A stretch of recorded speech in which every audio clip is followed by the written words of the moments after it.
सलीम साहब उन्होंने एक बार कहा था कि राइटिंग इज थिंकिंग। अगर लिखने से राइटिंग आ गई होती है तो पोस्ट ऑफिस के सामने जो बैठ के आर्डर डालने में लेटर लिखते हैं वो सब राइटर हो गए होते हैं। कहने का मतलब है कि कहानी हमने सिर्फ उतनी सी पढ़ी है मुन्ना भाई की और सर्किट की, लेकिन जब हम कैरेक्टर लिखने जाएंगे कैरेक्टर स्केच तो तो हमको स्केचिंग में सर्किट पूरा का भी पूरा at length बैकग्राउंड की लिखते हैं। सर्किट कब मिला होगा मुन्ना भाई से, कब उसका असिस्टेंट बना होगा और इतना डेडिकेशन अपने बॉस के प्रति कैसे उसके कैसे हो अंदर सकता है? कि जो बोलेगा भाई ने बोला मतलब बोला। वो जब उसको बोलते मुझे बॉडी चाहिए, अरे किसका बॉडी भाई? अरे मेरे को क्या मालूम, कैसे भी लेके आ। बॉडी का झोल है ना, मैं करता है ना, टेंशन क्या है इसमें? दीवार फिल्म का सीन कहता हूँ कि हाँ। मेरे पास ये है वो है, तुम्हारे पास क्या है? उसने कुछ नहीं कहा। मेरे पास माँ है। अगर एक्टर्स दमदार है के मेनन टाइप के, जो उनके मोनोलॉग आप देखोगे, चाहे वो गुलाल वाला हो चाहे फिर 6 वो साल की शौर्य बच्ची, वाला हो, बच्चे नहीं है, टाइम बॉम्ब है साले, आतंकवादी के पिल्ले हैं। As a writer Kerala Story को आपने डेवलप कैसे किया? मैंने मेरे डायरेक्टर से कहा कि जो प्रमाणिक चीजें मुझे बताओ, तो उन्होंने वो एयर टिकट्स तक मुझे दिखाए, वो लड़कियां बाकी उसकी माँ के इंटरव्यूज भी मुझे बताए। Please please help me.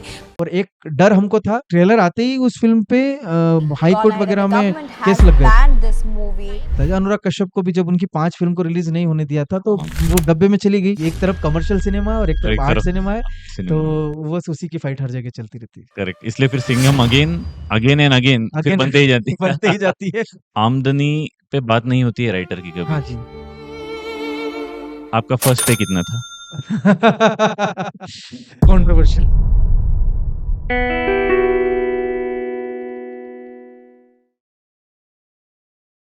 Welcome to ready for show. मैं हूँ पुलकित, आपका होस्ट।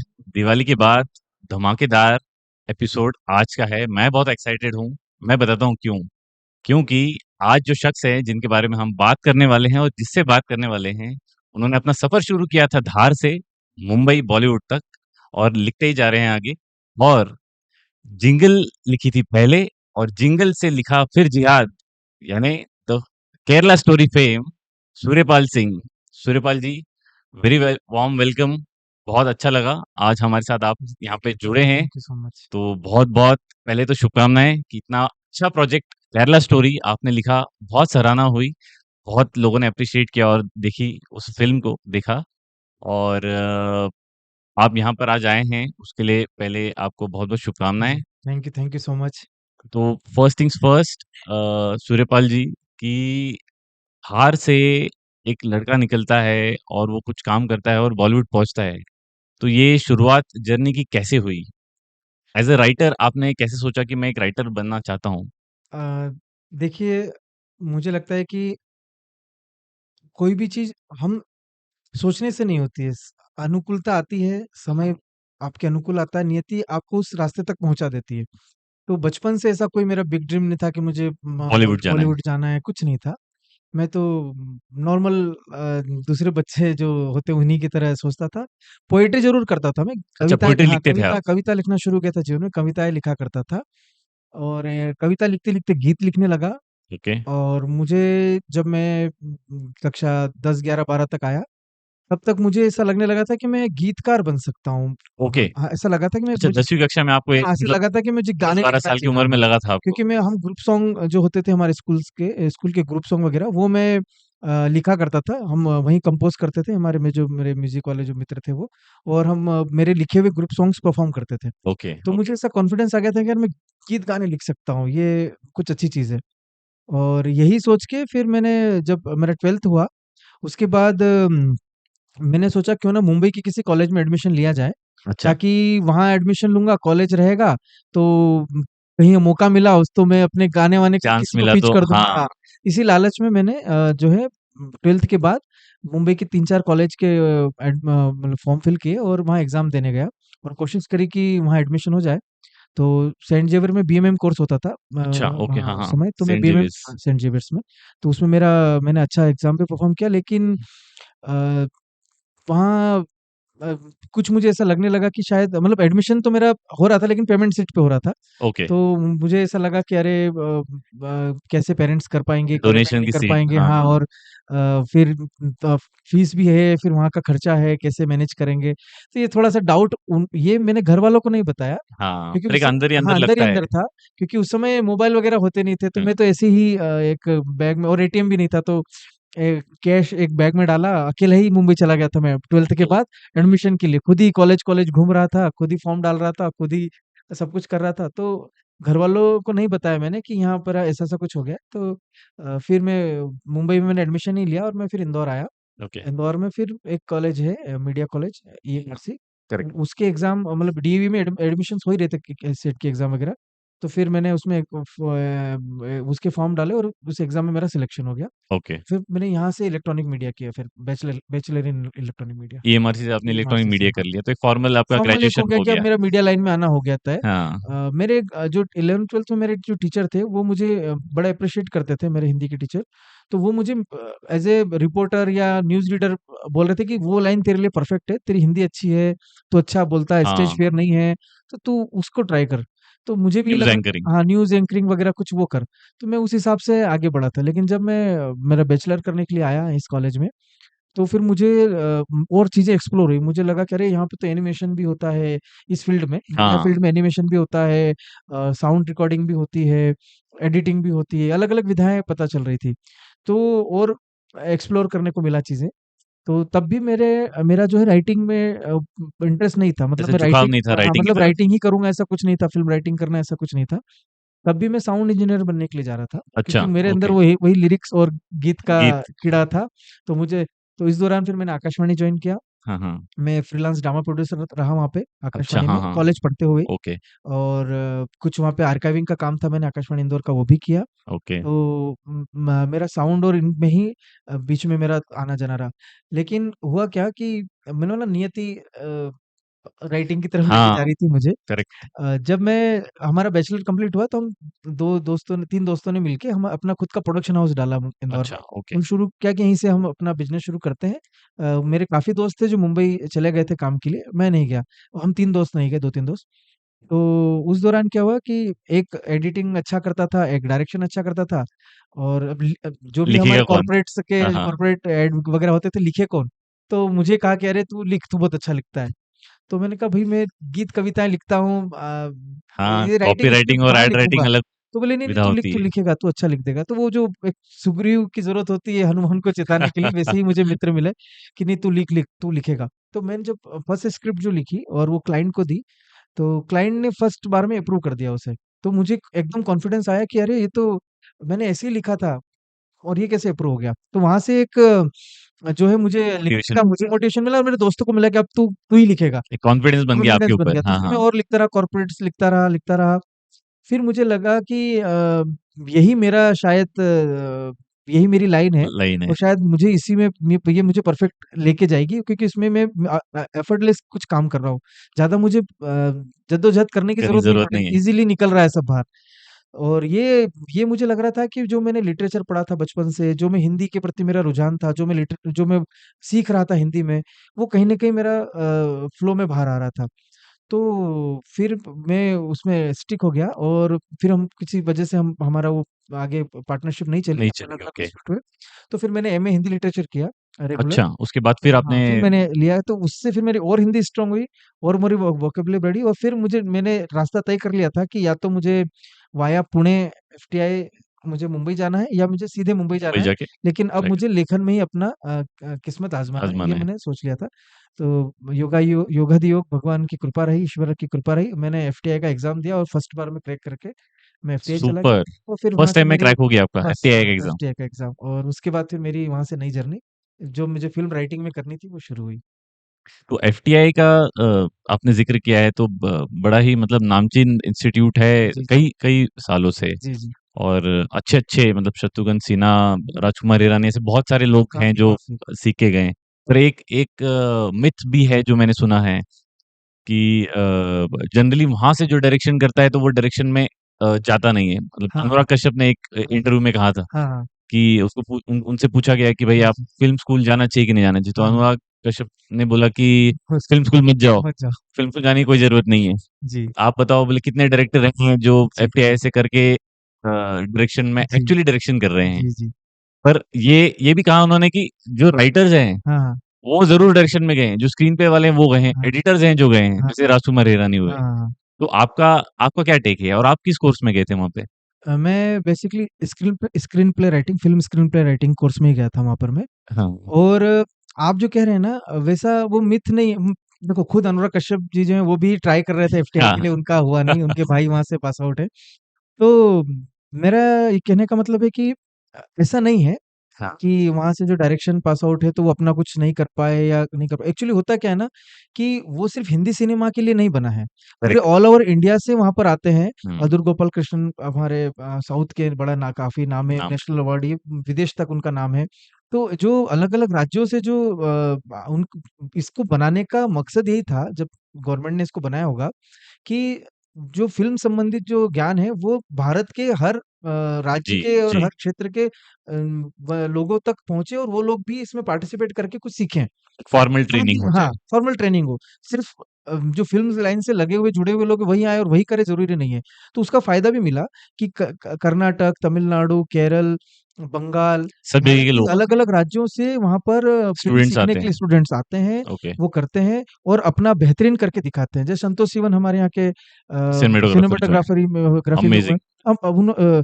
उसके बाद रसूल पुटुक्की साउंड इंजीनियर हाँ, एफटीआई से पास आउट हुए, रहमान के साथ उन्होंने काम किया और अपना स्लमडॉग मिलियनेयर में उनको करेक्ट। ऑस्कर भी अवार्ड में मिला, ऑस्कर बड़ा भी बड़ा। मिला था। तो ऐसे कई हुए हैं। तो ये कह देना कि नहीं वहाँ से निकल के कुछ होता नहीं है, वो अलग बात है। दूसरा एक चीज़ ये होती है कि अलग-अलग क्षेत्र से आते हैं, वो अपने-अपने स्टेट में अच्छा काम कर रहे हैं। हाँ, हिंदी सिनेमा में कितने वहाँ से निकल के आ रहे हैं, वो एक अलग बात है कि हिंदी भाषी लोग कितने आ रहे हैं और कितना मराठी इंडस्ट्री में काफ़ी लोग हैं। काफ़ी लोग हैं, करेक्ट। म वहाँ से निकल के गए हुए एक्टर्स काफ़ी निकल के गए हैं। अपने-अपने राज्यों में भी गए हैं और हिंदी भाषी फ़िल्मों में भी गए हैं। तो ये एक है। दूसरा एक चीज़ जो लोगों को शायद खलता होगा इंडस्ट्री में, जो मेन कमर्शियल इंडस्ट्री है उसके अंदर, वो ये है कि हमें वहाँ पर वर्ल्ड सिनेमा पढ़ाया जाता है। ओके, वर्ल्ड सिनेमा पढ़ाते हैं और बड़े से बड़े डायरेक्टर और जो राइटर्स हैं उनके बारे में हमको जानने को मिलता है। अलग-अलग विधा के एडिटर, हुँ, सिनेमाटोग्राफर सभी। और जब हम वर्ल्ड सिनेमा की बात करते हैं तो वो हॉलीवुड नहीं है। वर्ल्ड सिनेमा मतलब डच, फ्रेंच से लेके तो बाकी ईरानी सब से लेके यहाँ ऑस्ट्रेलियन, पुर्तगी और छोटी-छोटी जो कंट्रीज़ हैं, वो भी अपनी एक फ़िल्म बनाते हैं। वो हमको शायद अमूमन सही बात है, नॉर्मली देखने को नहीं मिलता है। अभी करेक्ट। हम अगर ओटीटीज़ पे जाएँगे तब भी शायद वहाँ पर भी वो फ़िल्म देखने को ना एफटीआई मिले। में आपको स्क्रीन करके सिखाया वो जाता है हमको उससे। वहाँ पर उसकी रोज़ स्क्रीनिंग 3 हमारा जो मेन थिएटर होता था एम्प्टी, उसमें एक फ़िल्म तो लगती ही लगती थी और वो भी हमको प्रोजेक्शन से चलती थी वो, फ़िल्म अच्छा, प्रोजेक्शन से, वो ओके, हम देखते थे। उसके अलावा एक सीआरटी था जहाँ पर वीडियो प्रोजेक्शन होता था। वहाँ पर भी हम कोई न कोई फ़िल्म देखते ही थे। फिर एनसीपीआई था, वहाँ पर भी हमारा कोई एक एक फ़िल्म वहाँ पे दिखाने का होता था और उसके अलावा भी हम हमारे क्लासरूम में भी प्रोजेक्टर के थ्रू कुछ भी हमें जो फ़िल्में देखना होती थी, वो हम देख देखते थे। सकते हैं, ओके। तो लाइब्रेरी थी, वहाँ से आप इश्यू करवा लो, देखो, आपको पूरी फ्रीडम है। तो जो वर्ल्ड सिनेमा हम कहीं नहीं देख सकते, जो सिर्फ़ केवल फेस्टिवल्स तक ही सीमित होता है, कभी फेस्टिवल्स में गए तो वहाँ देखने को मिला, जैसे इफ़ी जो होता है गोवा में, तो वो सारी चीज़ें हमें वहाँ पर ईज़िली अवेलेबल हो रही थी और सीखने को मिलता है। होता ये है कि जब आपको अच्छा-अच्छा परोसा जाए, जब आपको बहुत अच्छा-अच्छा नॉलेजेबल लोगों की चीज़ें दिखाई जाए, तो उसका प्रभाव आपके ऊपर पड़ेगा ही पड़ेगा। ऑटोमैटिकली तो पड़ता है, आप करेक्ट। भी ये सोचते हो कि मैं एक बेहतरीन सिनेमा सामने प्रस्तुत करूँ, एक वर्ल्ड क्लास सिनेमा, या कहना चाहिए जिसके अंदर हाँ, जैसे in the mood off love जो है, हुँ, उसमें आप वो एक सिनेमा की भाषा अलग होती है, फ़िल्म की भाषा फ़िल्म अलग की होती है। भाषा अलग होती है। तो वो जो सिनेमा लवर्स जो होते हैं उनके उसमें लिए कमर्शियल एंगल नहीं कमर्शियल होता है। एंगल नहीं होता, तो वो बनाने की कोशिश करने हुँ, की कोशिश करते हैं और हर कोई चाहता है कि अपना बेस्ट ही बनाओ। तो करेक्ट। उस वो कॉन्ट्रास्ट हो जाता है कमर्शियल सिनेमा जो हिंदी हाँ, सिनेमा चल रहा होता है। करेक्ट। अब यहाँ पर जो चल रहा होता है वो लोग मसाला फ़िल्में, या कहना चाहिए हाँ, उसमें करेक्ट। एथिक्स ज़्यादा नहीं लगाएँगे, कमर्शियल पॉइंट्स देखेंगे कि कमर्शियल कितना हो सकता है उसके अंदर। तो हुँ, वो जो वहाँ से निकला हुआ जो प्रोडक्ट होता है, वो उनके बीच में थोड़ा वो होने लगता है कॉन्ट्रास्ट हो क्लैशेस, हाँ, जाता है वो। कि भई तू ज़्यादा आर्टिस्टिक बन रहा है, हमको इतना आर्ट तेरा नहीं चाहिए, हमको कमर्शियल चाहिए। तो हुँ, वो जो उसको या तो उसमें एडजस्ट हो जाता है इंसान, कमर्शियल और आर्ट्स के बीच में हो जाता है, या फिर वो जो है वो छोड़ देता है सब कुछ और जो कमर्शियल चल रहा होता है उसमें आत्मसात कर लेता है कि ठीक है, मैं यही लिखना है। क्रिएटिविटी को एक तरफ रखता हूँ, आप जो बोलोगे मैं वो करूँगा, वो सर्वाइव कर जाते हैं। ओके, और कुछ होते हैं जो अपना आर्टिस्टिक पना भी रखते हैं और कमर्शियल एंगल भी लेके आते हैं। जैसे संजय लीला भंसाली वो हमारे यहाँ के पास आउट हाँ, है। करेक्ट। तो वो अपना आर्टिस्टिक और वो साउंड में से दिखता पास है आउट है कि शायद। वो, हाँ, वो दिखता है कि एफटीआई का ही कोई बंदा होगा। और उनका कमर्शियल फ़िल्में भी होती है, मतलब उतनी कमर्शियल भी गेन करती है। तो वो कुछ लोग ऐसा बैलेंस करके भी चलते हैं। तो ये सब इस संजय वज़ह से बंसाली तो बहुत मतलब हाँ, विधु विनोद बहुत चोपड़ा बढ़िया करते हैं वो तो, विधु विनोद चोपड़ा हो बैलेंस। गए, राजकुमार हिरानी हो गए, कई कई नाम है ऐसे उसमें। तो मैं यही कह रहा हूँ कि इंस्टीट्यूट बहुत अच्छा है, हुँ, बहुत अच्छी चीज़ें वहाँ सिखाई जाती है, जो कहीं नहीं सिखाई जाती। तो ये बेस्ट इंस्टीट्यूट है, सभी को जाना चाहिए, जो जितने जा सकते हैं और सीखे तो बहुत अच्छी बात है। लेकिन कॉन्ट्रास्ट वही आता है कि एक तरफ कमर्शियल सिनेमा और एक और तरफ एक आर्ट तरफ सिनेमा है, तो सिनेमा। बस उसी की फाइट हर जगह चलती रहती है। करेक्ट, इसलिए फिर Singham again, again and again फिर अगेन बनते ही जाती है। बनते ही जाती है। वो भी है। तो उनका देखो मैं ये है कि हम सवा सौ करोड़, अगर अभी आपकी 150 करोड़ की पॉपुलेशन लेके चलो, अभी तो करेक्ट, सवा सौ हाँ, करोड़ से भी ज्यादा हो गया। ज़्यादा हो गई है तो। तो उसमें ऑडियंस बहुत लिमिटेड है, जो हाँ, फिल्म देखती है या थिएटर देखती है, थिएटर में जाती है या ओटीटी पे देखती है या फिल्म देखती भी है, हाँ। तो उसका परसेंटेज कम है। तो हमारी ऑडियंस वैसे ही नीच ऑडियंस है, कम ऑडियंस है। हुँ, हुँ, उसमें भी कुछ लोग जो हैं वो रीजनल और हिंदी इस वाले में बटे हुए हैं कि कुछ अपने रीजनल मूवीज देखते हैं, कुछ हिंदी मूवीज देखते हैं। करेक्ट, तो हिंदी मूवी का भी लिमिटेड दायरा हो गया। करेक्ट, अब करेक्ट। उसमें भी कुछ लोग बिल्कुल कमर्शियल देखना पसंद करते हैं और कुछ लोगों को बराबर है। अपना अलग फ़िल्में देखना हर होता है। हर हर ऑडियंस का एक अलग हर टेस्ट ऑडियंस होता का है। है। तो तो अभी तो बहुत बड़ा मार्केट कवर अप है। अगर मान लो पूरे 100 करोड़ लोग फ़िल्में देखना शुरू कर दें, तो इंडस्ट्री का माहौल ही बदल जाएगा ना। महाकल्याण हो महाकल्याण जाएगा। हो जाएगा, पर इतना अभी नहीं देखते। तो यही है, तो इसलिए हर हर किसी के लिए कुछ न कुछ है, जो आर्ट बना रहा है, आर्ट सिनेमा बना रहा है, उसका ऑडियंस कम होगा, उसकी रीच कम होगी, लेकिन उसको भी पसंद करने वाले लोग हैं। और जो एकदम कमर्शियल कमर्शियल फ़िल्म बनाते हैं, उनकी अपनी एक ऑडियंस है, एफटीआई में भी मैंने खुद भी पार्ट लिया हुआ है, मतलब हाँ, मैं ग्रेजुएट नहीं हूँ एफटीआई हाँ, में, हाँ, हाँ, वहाँ मैंने कोर्स नहीं किया है, हाँ, बट जब मैं पुणे में था हाँ, हाँ, मेरे जॉब के टेन्योर में, हाँ, तो वहाँ पे बहुत सारे ऐसे मराठी फिल्म इंडस्ट्री वाले जी, दोस्त या जो स्ट्रगल कर रहे जी, होते थे, तो और कुछ थे उसमें से जो पढ़ रहे थे जी, जी, एफटीआई में, तो उस दौरान मेरा जाना हुआ था एफटीआई जी, में। जी, जी, तो वो माहौल बहुत एक अट्रैक्ट करता है ना, एक अंदर जी, से आपकी आवाज़ होती है जी, कि यार भाई यही है जो हाँ, यहीं आपको हाँ, आना चाहिए और यहीं हाँ, सीखना चाहिए। हाँ, वहाँ कुछ हमने शॉर्ट फ़िल्म या ऐसे डॉक्यूमेंट्री प्रोजेक्ट्स करे हुए थे जी, वहाँ पे। तो आपके आपके कोर्स के दौरान मेरे ख़्याल से ऐसा कोर्स में भी होता है जहाँ जी, आपको एक फ़िल्म बनानी होती है, ऐसा जी, होता जी। है। तो आप उसका हिस्सा रहे थे कभी ऐसा? हाँ जी, वहाँ पर शूट तो चलती रहती थी, हाँ, क्योंकि करेक्ट। वो एक उसको आप film city, mini film city कहो। हाँ, बोल वहाँ सकते पे हैं, क्योंकि बोल पहले सकते हैं। प्रभात स्टूडियो था, बाद में हाँ, वो एफटीआई बन गया। तो वहाँ 3 स्टूडियो हैं बड़े-बड़े, जहाँ पर जो डिप्लोमा प्रोजेक्ट्स होते हैं, हाँ, अमूमन वो साल-साल भर चलते हैं, क्योंकि हर बैच के जो डायरेक्शन पास आउट है, उनको एक-एक उसकी पूरी टीम बनती है। एक डायरेक्शन वाला बंदा, एक सिनेमेटोग्राफर, करेक्ट, एक करेक्ट। एडिटर, ये सब लोगों की एक टीम बनती है और फिर उनको प्रोजेक्ट असाइन होता है। तो वो 3 दिन चलेगा, 10 दिन चलेगा, 15 दिन चलेगा, उसका शूट पता नहीं। आइडिया, तो करेक्ट। तो होता क्या है कि उस पूरी बैच के प्रोजेक्ट कंप्लीट होने में ही साल भर तक शूट चलता है। तो हुँ, वहाँ कंटिन्यूअस किसी न किसी बैच का कोई ना कोई शूट चल रहा होता है, तो आप वहाँ जा ओके। पार्टिसिपेट कर सकते हो, जाके देख सकते हो और एक अच्छा अनुभव होता है। उसके अलावा भी कुछ जो मेनस्ट्रीम कमर्शियल सिनेमा वाले होते हैं, वो भी अपना कुछ न कुछ उनको शूट करना होता है, तो आते हैं। जैसे कमीने मूवी जो थी, उसका हुँ, थोड़ा बहुत शूट जो है वो वहीं पे शांताराम पॉन्ड है, वहाँ पर शूट हाँ। हुआ था। जो उनकी शादी के और फेरे वी वाला, शांताराम हाँ, पॉइंट पे। शांताराम पॉन्ड हाँ, में। और भी कुछ थोड़ा बहुत शूट का वहाँ पे हुआ था। एफटीआई के अंदर ही हुआ था। ऐसे बहुत सारी फ़िल्मों के कुछ न कुछ सीन वहाँ पर शूट हो जाते थे। तो वो भी हमको एक अनुभव मिलता था देखने के लिए। अब रही बात हमारे प्रोजेक्ट के साथ टाई अप होने की, तो जब हम पढ़ते थे तब हमारा कोर्स अलग था। जो आप स्क्रीन प्ले में थे। हाँ, हमें स्क्रीन प्ले में था, लेकिन हमारा ऑटोनॉमस टाइप का था। ओके। जो मेन कोर्सेज़ चल रहे थे वहाँ पर एफटीआई में, हुँ, डायरेक्शन वगैरह, उनके साथ हमारा लिंक नहीं था उस समय। अच्छा, ओके। तो हम हमारा सिर्फ़ राइटिंग करते थे और जो हमारे दोस्त बन जाते थे, हम उनके लिए कुछ राइटिंग लिख कर देते थे कर दे बीच हाँ, में ही, लिख कर हाँ, दे देते थे ये आप। चलते थे। ओके, लेकिन ओके, जो प्रोजेक्ट होता है उसमें हम इन्वॉल्व नहीं होते थे।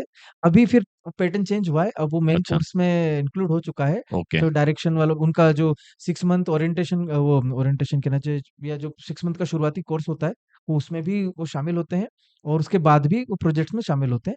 लेकिन जब हम थे तब ये सब नहीं होता था। ओके, अब परिवर्तन हो गया है काफ़ी ओके। कोर्सेज़ में। आपके बैच में जब आपको स्क्रीन प्ले या राइटिंग सिखाई जाती है, हाँ, हाँ। तो क्योंकि हमारा प्लेटफ़ॉर्म उन्हीं लोगों के लिए है जी, जी, सिफ़र, जी। जो क्रिएटिव लोग इसमें आना चाहते हैं, अपना पोर्टफ़ोलियो बनाना चाहते हैं और काम पाना चाहते हैं। जी, तो इसमें क्या फॉर्मल ट्रेनिंग ज़रूरी है? क्या कुछ मूल सिद्धांत हैं राइटिंग के, ठीक है। जो एज़ अ राइटर ध्यान देना चाहिए, जी, जब आप शुरुआती दौर में होते हैं? जी।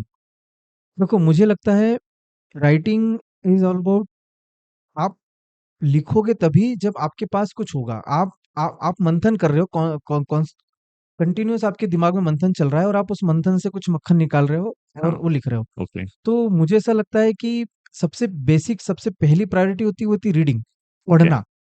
आप किसी भी विषय को पढ़ो, अगर आपको रोमांटिक स्टोरीज पसंद आती है तो रोमांटिक स्टोरीज पढ़ो, अगर आपको जो अच्छा लगता है, जो रुचिकर लगता है, अगर आपको हिस्ट्री अच्छी लगती है तो हिस्ट्रीज हिस्ट्री पढ़ो। पढ़िए। पर आप हुँ, पढ़ो, जितना पढ़ेंगे उतना आपका लाइब्रेरी बढ़ेगा, वोकेबलरी भी बढ़ेगी और अंदर थॉट्स की लाइब्रेरी भी बढ़ेगी। हुँ। तो पढ़ने से क्या होगा कि एक दुनिया खुल जाती है दिमाग में और आपके पास एक अच्छा खासा नॉलेज का लाइब्रेरी दिमाग में लाइब्रेरी सेट हो रेडी हो जाता है। जाती है। फिर जब आप वो अपने आप ही जब तक पढ़ते एक समय हो जाएगा ना, ऑटोमेटिकली अंदर विचारों के मंथन शुरू हो जाते हैं और ओके। मन उबाले खाने लगता है कि मैं कुछ ना कुछ तो अब लिखूं लिखो। लिखूं लिखूं।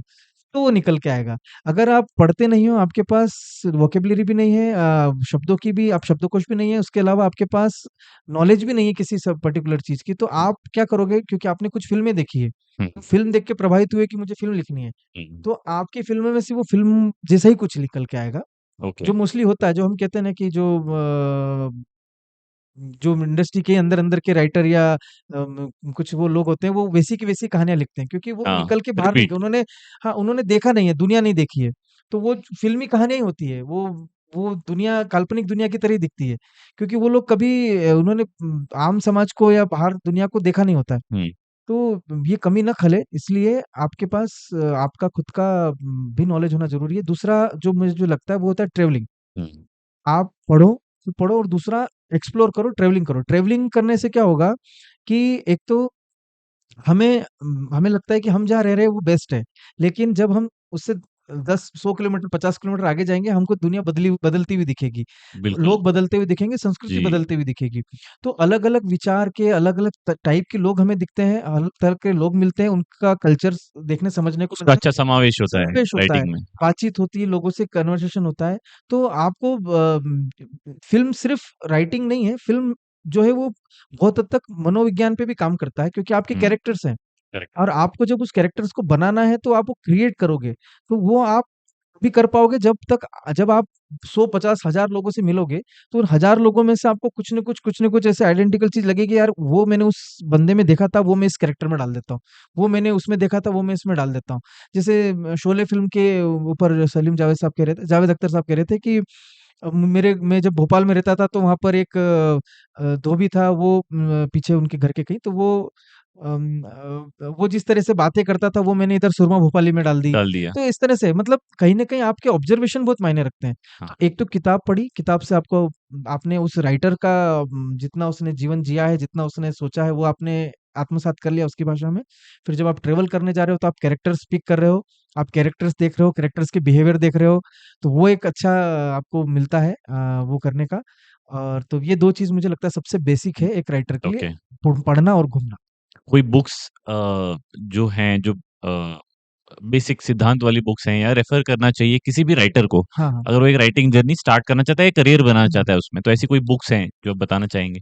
स्टोरीज़ की या राइटिंग से रिलेटेड? स्टोरी और राइटिंग दोनों? देखिए, राइटिंग्स की तो मतलब स्टोरी की तो कोई भी किताब आप आपके हिसाब से पढ़ लो, जो आपको ओके। रुचिकर लगे। हिंदी अगर अच्छी लगती है, हिंदी से शुरुआत करो, अगर इंग्लिश अच्छी लगती है, इंग्लिश से शुरुआत हुँ, करो। हुँ। कोई भाषा बंधन नहीं है, आपको अगर रीजनल लैंग्वेज में कुछ किताबें मिलती है, तो वो पढ़ो। जैसे ओके, मैंने मराठी में, मुझे शिवाजी सावंत की किताबें काफ़ी पसंद आई थी, तो मैंने ओके। मृत्युंजय भी मराठी में पढ़ी, मैंने छावा पढ़ी, मैंने युगंधर पढ़ी, ठीक है?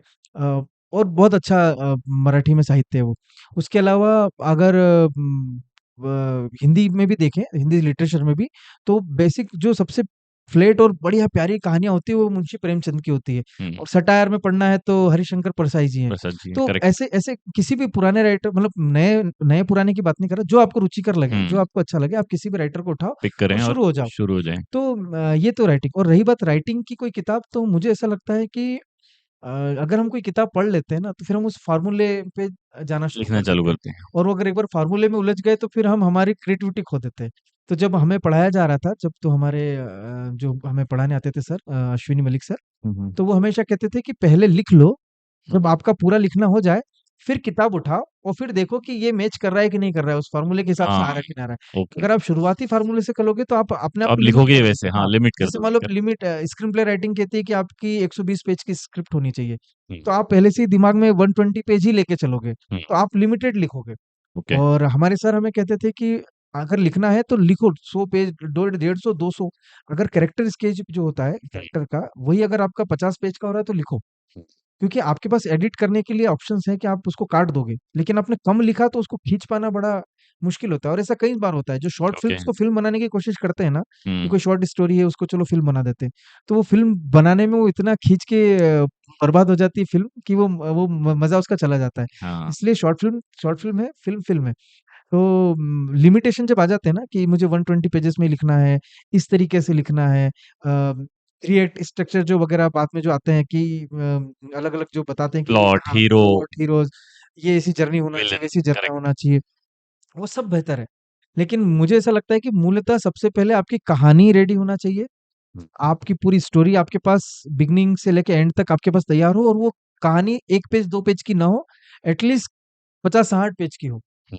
मिनिमम 50-60 पेज की एक कहानी होनी फ़िल्म चाहिए। बनाना फ़िल्म चाहते हैं बनाने आप। के लिए आपको एक 50-60 पेज की कहानी होना चाहिए कि ऐसा हुआ था, फिर ऐसा होता है, फिर वैसा होता है। जो नॉर्मली हम कोई फ़िल्म देख के आते हैं और किसी को हम जब कहानी सुनाने जाते हैं कि अच्छा तू हाँ, क्या फ़िल्म देख के आया था? तो फिर बताता है अरे ऐसा हुआ, फिर हीरो ने ऐसा किया। बस वैसी ही कहानी 50-60 पेज की तो होना ही चाहिए मिनिमम। हुँ, तो फिर आपके पास एक आप बोल सकते हो कि मेरे पास एक स्टोरी है।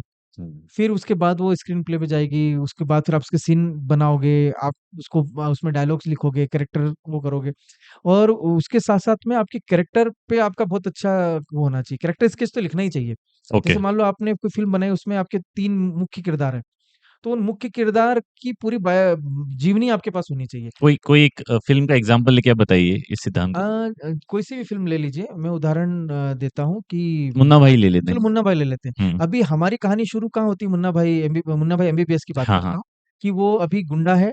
हाँ, और वो शुरुआती सीन था कि वो टैक्सी में किसी को किसी को किडनैप किडनैप करके करने लाता है वाले थे। और उससे वसूली कर रहे हैं। और तभी एक डाकिया आके बताता है कि बाबूजी आ रहे हैं, तो वो हाँ, सब हॉस्पिटल में चेंज करके रोल सब चेंज हो में जाता है। एक नकली हॉस्पिटल तैयार कर रहे हैं।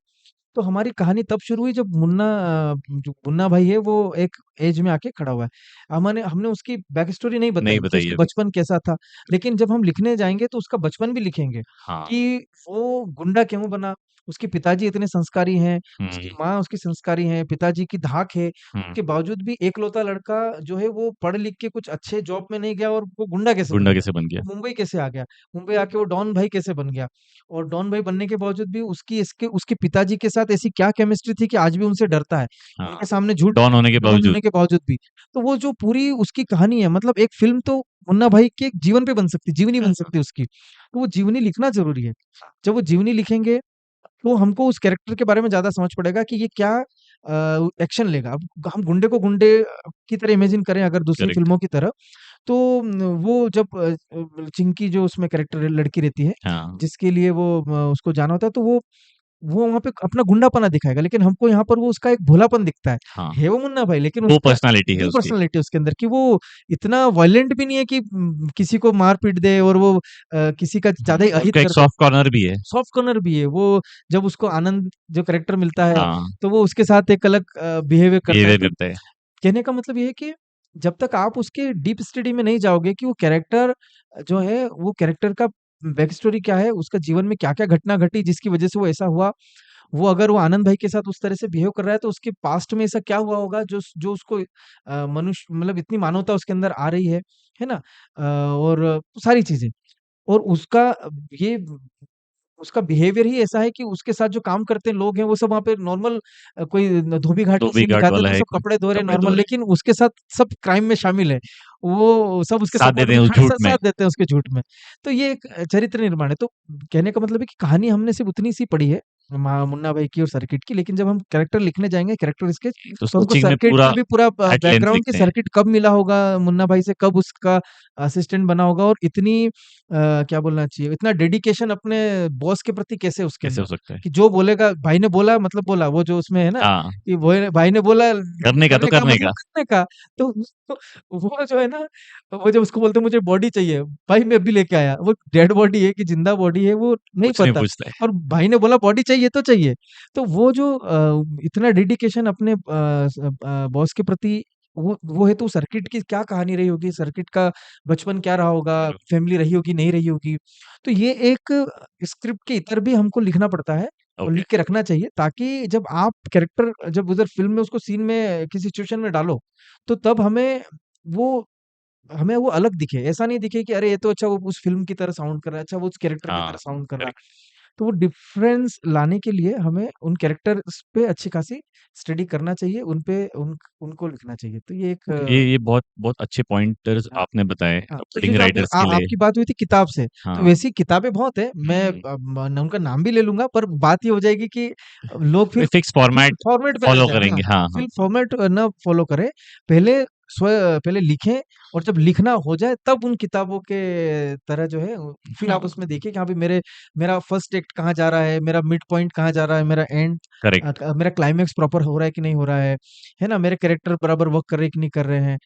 वो सब चीज़ें बात की बात है। क्योंकि कई फ़िल्में ऐसी भी हुई है जिन्होंने इन फ़ॉर्मूलेज़ को तोड़ा है, हाँ, कि अरे ये क्लाइमैक्स इतनी जल्दी कैसे आ सकता है, ये कैसे आ जाए? इसमें एक उदाहरण देते हैं, अमर अकबर एंथोनी का उदाहरण दिया जाता है। क्या हाँ, वो उसमें शुरू बहुत जल्दी ही चीज़ें वो हो गई? हाँ, और कई करेक्ट। सारी उदाहरण तो वो तीनों कैरेक्टर पहले ही सीन में इनफैक्ट मेरे ख्याल से स्टार्ट क्रेडिट्स में ही चालू हो चालू हो जाती हैं। जाते हैं, हाँ। तो स्टार्ट बहुत क्रेडिट्स में सारी चालू हो चीज़ें जाती हैं। ऐसी होती हैं। तो ऐसा नहीं है कि ये फ़ॉर्मूले से ही फ़िल्में बनेगी, ये फ़ॉर्मूले ही वर्क करते हैं, लेकिन मोस्ट ऑफ द टाइम ये वर्क करते हैं, इसलिए करते हैं। उनको फ़ॉलो किया जाता है।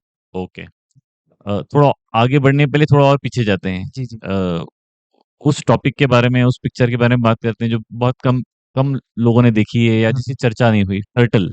जी। मेरे ख्याल से वो आपके दिल के करीब भी रही बिल्कुल, है। बिल्कुल, बिल्कुल। उसके बारे में बताएँ। जी, टर्टल मेरी फर्स्ट फ़िल्म थी। उसको 2019 में राष्ट्रीय पुरस्कार मिला है, बेस्ट राजस्थानी फ़िल्म का। उसके संवाद मैंने लिखे थे और संजय मिश्रा जी उसमें लीड हाँ, एक्टर हैं। तो चूँकि फर्स्ट फ़िल्म थी और फर्स्ट फ़िल्म जिसे नेशनल अवार्ड मिला तो ऑब्वियसली मेरे ज़्यादा ही बहुत ग्रैंड फीलिंग है, फीलिंग है मेरे लिए। अचीवमेंट है। हाँ, हाँ। क्योंकि उसको हम उस हर देखो संघर्ष हर जगह है। उस फ़िल्म के लिए भी हम काफ़ी कोशिश कर रहे थे उसको थिएटर रिलीज़ मिले, लेकिन अनफॉर्च्यूनेटली उसको थिएटर रिलीज़ नहीं नहीं मिल मिली। पाई। तो फिर फेस्टिवल्स में लेके गए और फेस्टिवल्स के थ्रू ही फिर वो फ़िल्म जो है नेशनल अवार्ड जीती और उसके बाद फिर उसको ज़ी5 ओटीटी ने लिया, ज़ी या टीवी ने लिया। तो एंड पिक्चर्स ज़ी सिनेमा सब पे वो फिर दिखाई गई। दिखाएगी। तो फिर उसके बाद उसको लोगों ने देखा और तब उसको सराहा भी। हाँ, उसके अभिनय को भी सराहा और फ़िल्म को भी सराहा। तो काफ़ी रोचक फ़िल्म रही वो। दूसरा उसकी जर्नी भी काफ़ी वो है क्योंकि एक तो आपको राजस्थान का बैकग्राउंड दिखाना है, वाटर वाटर क्राइसिस के बारे में कहानी थी, वो बताना है। फिर संजय मिश्रा जैसे एक लेजेंडरी कैरेक्टर है उसके अंदर उनके लिए आपको हाँ, उनका कैरेक्टर डेवलप उनका करना है। कैरेक्टर डेवलप करना है और वो एज़ पर्सन बहुत स्वीट हैं, कोई एटीट्यूड नहीं उनके अंदर, बड़े सादगी भरे वो हैं और समर्पित हैं। हाँ, मतलब कभी-कभी क्या होता है ना, कुछ बड़े स्टार्स होते हैं तो नए डायरेक्टर्स हों, हुँ, नया प्रोडक्शन हो या नए प्रोड्यूसर हों, तो वो थोड़ा-सा एटीट्यूड आ जाता है, आ अरे जाता है। तुम नए हो, तुम पता नहीं क्या करोगे। लेकिन उन्होंने समर्पण भाव ऐसा है कि जो हमारी फ़िल्म के जो डायरेक्टर थे, दिनेश यादव, वो भी फर्स्ट टाइम डायरेक्टर थे, एफटीआई पास आउट है, ओके। मेरे हुँ, मेरे हुँ, जूनियर है वो। तो उन्होंने पूरा समर्पित किया, भई दिनेश तुम मुझे जैसा चाहो वैसा बनाओ, ये फ़िल्म तुम्हारी है। हुँ। तो गर्मी में भरी रेत गरम-गरम थपथपाती रेत में वो एक मैंने एक वो धोती टीज़र और वो डाल पोस्टर के भी देखा हाँ, है। हाँ, वो पूरा बदन उनका वो है और उसी धूप में नंगे पैर चल रहे हैं। मतलब फुल डेडिकेटेड होके उन्होंने शूट में साथ दिया। तो वो एक बड़ा उनका वो रहा। लेखन की बात कहूँगा तो मूलतः वो एक हमारे सत्य घटना पर ही थी। तो मेरे प्रोड्यूसर और डायरेक्टर उसकी स्टोरी पे काफ़ी काम कर चुके थे। ओके। है ना? तो उसके बाद फिर मेरी एंट्री हुई। तो आपकी एंट्री कैसे हुई? हाँ, हुआ क्या था कि मैं चैनल में जॉब करता था। चैनल वी में मैं एज़ अ राइटर काम करता था। मैंने जॉब छोड़ी थी और 3-4 महीने हुए ही थे और मुझे दिनेश का फ़ोन आया कि सर मैं एक फ़िल्म कर रहा हूँ और मुझे एक राइटर की ज़रूरत है जो कि रूटेड हो, गाँव कल्चर से जुड़ा हुआ हो हाँ, और दूसरा जिसको राजस्थानी भी आती हो।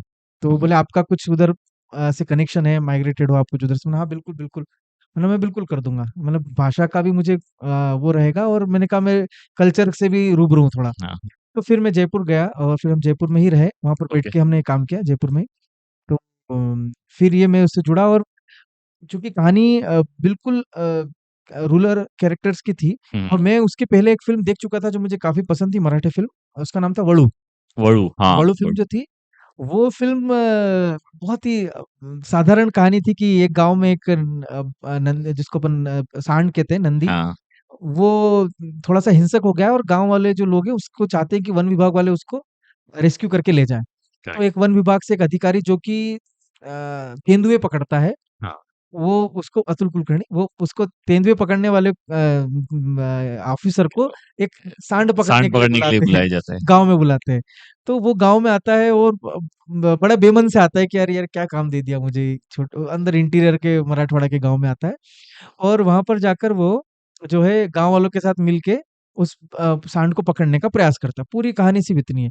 लेकिन जो उस गाँव के कैरेक्टर हैं, एक-एक कैरेक्टर अ, हर तरह का कैरेक्टर उस फ़िल्म के अंदर है और जो मज़ा ला देता है और बड़ा रुचिकर है।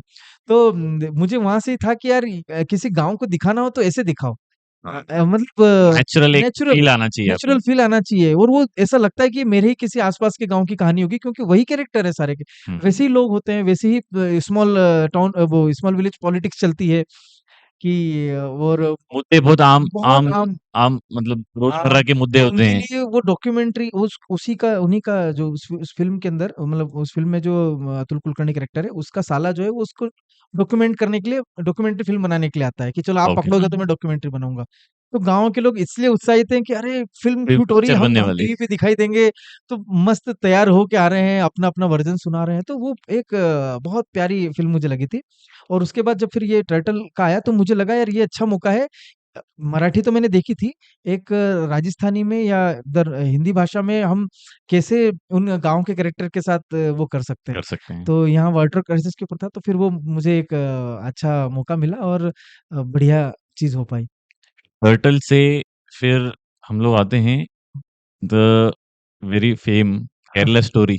जी, तो केरला स्टोरी के बारे में ऐसे तो बहुत सारे जी। कंटेंट और वीडियोस ऑलरेडी यूट्यूब पे बन जी, चुके जी, हैं। जी। ऑलरेडी न्यूज़ में आ चुके जी, जी। हैं। बहुत सारे इंटरव्यूज़ हो चुके जी, जी। हैं, आपकी पूरी क्रू का, कास्ट जी, का जी। भी। तो केरला स्टोरी तो लोगों को पता है, but as a writer Kerala Story को आपने डेवलप कैसे किया? जी, क्योंकि मुझे जहाँ तक मुझे पता है कि बहुत एक्सटेंसिव रिसर्च की गई थी। बिल्कुल, बिल्कुल। और वो रिसर्च भी आपके पास आई, फिर आपने उसके ऊपर भी रिसर्च किया, आपने बताया था मुझे ओके। थोड़ी देर पहले। जी। तो उसके बारे में बताएँ कि as a writer Kerala story जैसा कंट्रोवर्शियल सब्जेक्ट हाँ, हाँ। और उसके ऊपर इतना दमखम पहले तो अंदर से आना चाहिए कि भाई मुझे लिखना है, जी, क्योंकि फाइनली वो जाने वाला है स्क्रीन पर जी, जी। और बवाल होगा, बैन जी, होगा, लोग तोड़-फोड़ करेंगे या तो जी। कहीं न कहीं कुछ होगा। हाँ, हालाँकि वो फ़िल्म देखेंगे और जी, उसके बाद में शायद पसंद ना आए ना आए। जी, तो जी। और ऐसे भी अटकलें थी शायद पहले प्री रिलीज़ की हुँ, शायद रिलीज़ भी ना हो। रिलीज़ ना हो। तो एज़ अ राइटर बड़ा एक वो अंदर लगता है कि भाई इतनी मेहनत कर ली, कहाँ जाएगा? अब सही है। अब ये पिक्चर रिलीज़ ना हो। ठीक। तो ये बताएँ कि कैसा रहा पूरा प्रोसेस उसका? जी, बहुत सही प्रश्न किया आपने क्योंकि कोई भी फ़िल्म रिलीज़ ना होना तो उसका मलाल रहता है। एक तो प्रोड्यूसर का घाटा, वो तो हाँ, कर्ज़े में गया।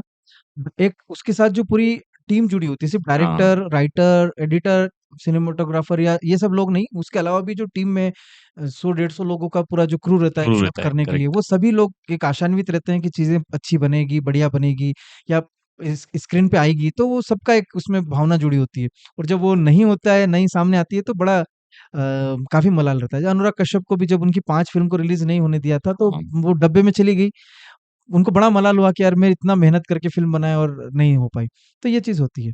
तो टर्टल के बाद मेरी एक फ़िल्म हो रही थी वाह ज़िंदगी जो कि अपना मेक इन इंडिया के ऊपर थी। ओके, विजय राज वग़ैरह उसमें थे और काफ़ी अच्छा उसका संगीत काफ़ी सराहा गया। ए आर रहमान जी आए थे उसके म्यूज़िक लॉन्च में और पराग छाबड़ा ने उसका संगीत दिया था। तो काफ़ी एक हो रही थी।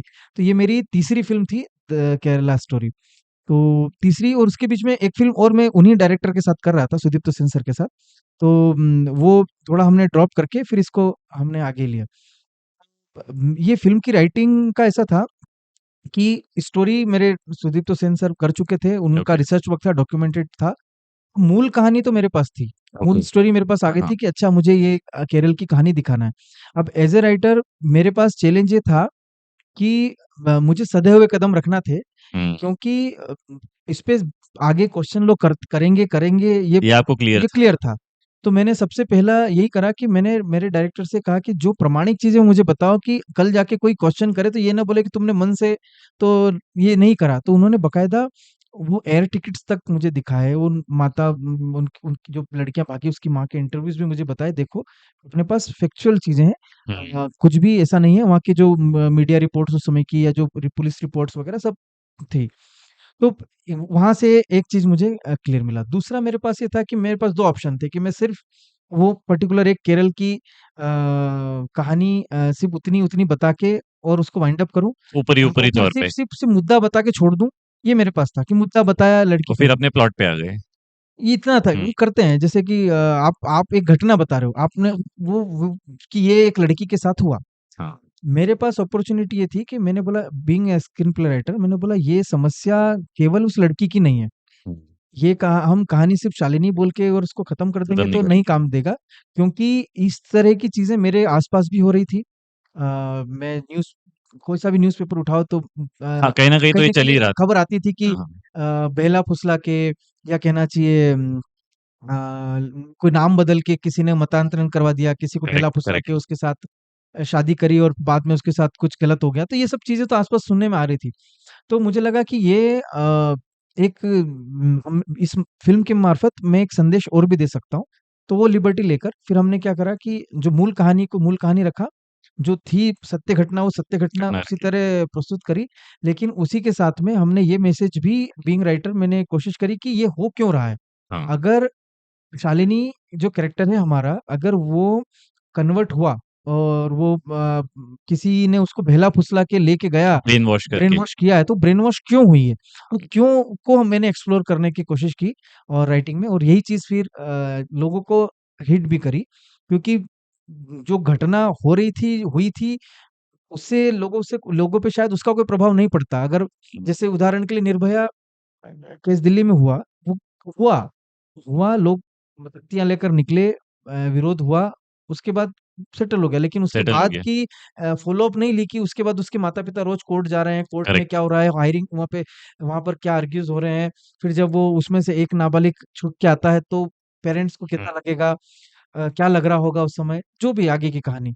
तो ये सेम चीज़ यहाँ पर भी होके चली जाती कि लोग देखते अच्छा, अच्छा, अच्छा, अरे! बहुत बुरा हुआ बेचारी लड़की के साथ, और भूल जाते। भूल लेकिन जाते मैंने कोशिश करी कि क्यों वाले पोर्शन को डाला और फिर उसको एक्सप्लोर करना शुरू किया। उसके लिए फिर मुझे काफ़ी रिसर्च करना पड़ा कि जो इस तरह के जो क्राइम करते हैं, जो ऑर्गेनाइज़ क्राइम करते हैं, मतांतरण हैं। करवाने हाँ, का, बहुत या मेथोडिकल है जो जब हाँ, जो ये उस समय आईएसआईएस जो सीरिया और यमन में चल रहा था, उसके लिए जो रिक्रूट कर रहे थे, जो एक्सट्रीमिस्ट लोग यहाँ पर भी इस्लाम को मानने वालों को भड़का के भड़का उनकी के। टीम में शामिल कर रहे थे, एक्सट्रीमिस्ट बना रहे थे उनको, तो वो क्या क्या थॉट लेके बना रहे थे, उनको क्या घुट्टी पिला रहे थे और वो किस तरीके से कर रहे थे, ये जानने के लिए फिर रिसर्च वर्क शुरू होता है एज़ अ राइटर। तो इसमें आपको दोनों दिखा होगा इस्लाम का गुड वर्ज़न एंड इस्लाम का बैड जो वर्ड्स बैड वर्ज़न है हाँ, जिससे ये घटनाएँ होती घटनाएँ हैं। मैंने पूरा पूरा पढ़ा, मैंने हर तरीके के मौलवियों की तकरीरें सुनी, सब कुछ सुना, किताब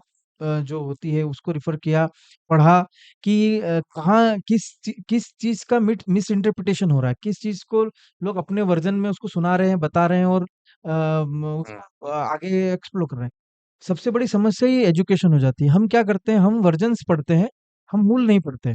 करेक्ट। मतलब आप किसी ने कहा तो किसी ने मान लिया, लेकिन वो सामने वाला कहता है वहाँ पर ऐसा लिखा है, तो आप खुद जाके नहीं पढ़ रहे हो ना, पढ़े आप रहते तो किसी उससे का सुना-सुना सुना-सुना। हाँ, मैं उदाहरण देना चाहूँगा इस चीज़ का भी कि जब अम्बेडकर जी की बातें होती है, तो कहा जाता है कि वो मनुस्मृति को लेके भी बात होती है कि वो उन्होंने बहिष्कार किया था और वो एक उसमें आ गए थे कि ये किताब जो है वो समाज विरोधी है या जो भी है।